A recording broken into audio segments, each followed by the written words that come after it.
We think about vulnerability as a dark emotion. You know, there are a lot of people who talk about positive emotions, negative emotions, dark emotions, light emotions. We think of vulnerability as a dark emotion. We think of it as the core of fear and shame and grief and disappointment, uncertainty, things that we do not want to feel, right? Things that I don't want to be vulnerable because that means I'm afraid. That means I'm uncertain. That means I'm at risk. I'm exposed. I'm in grief. So what we do is we armor up and we say, I do not want to slip into these dark emotions. I will not let myself be vulnerable. But here's what I learned from the research and certainly put into motion in my own life that was the most life-changing, is that vulnerability is the center of difficult emotion. But it's also the birthplace of every positive emotion that we need in our lives. Love, belonging, joy, empathy. How many of you would agree that we're in a serious empathy deficit in our culture today? Totally, right? No vulnerability, no empathy. In a culture where people are afraid to be vulnerable, you can't have empathy.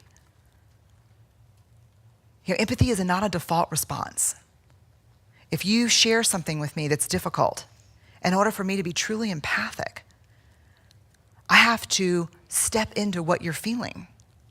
And that's vulnerable. So there can be no empathy without vulnerability. Why do you think, in that example that I used a while ago, daughter comes home and says, tears, no one sat with me at lunch today. They made fun of what I was wearing.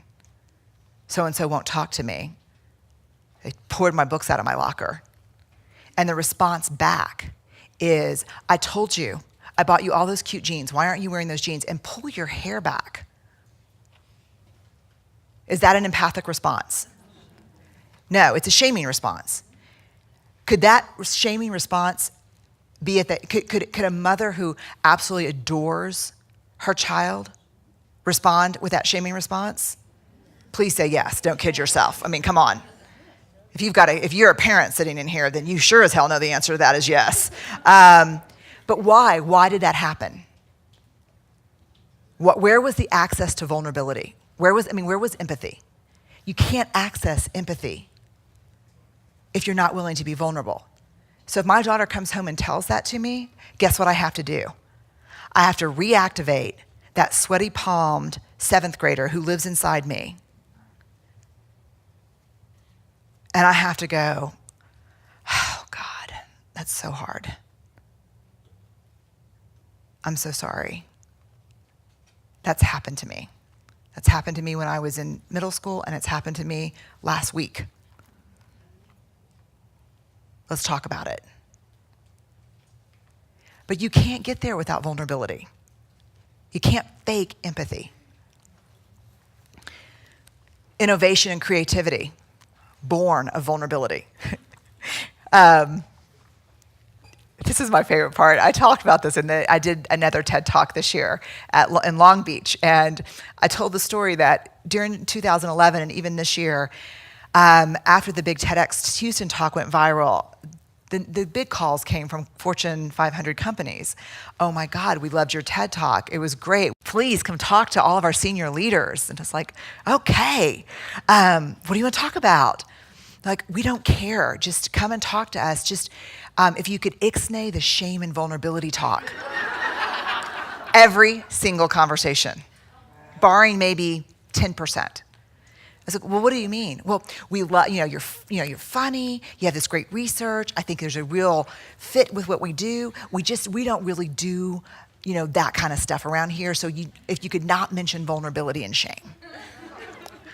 So just for fun, for grins, I would say, okay, so what would you like me to talk about? Yeah, fourth quarter earnings, frickin' don't even balance my checkbook. I'm not going to talk about that. So what do you want me to talk about?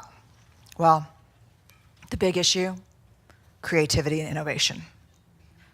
And change. We're going through a lot of change. Okay, so vulnerability is the birthplace of creativity, innovation, change. And the reason that crisis is happening is because you're not talking about vulnerability. Imagine creativity and innovation without vulnerability. I'm asking you for a work product that has never been made before, that's completely innovative. I need you to be creative, and I need you to present it to a group of people who are half of them are gonna think it's stupid and not understand it. No vulnerability there.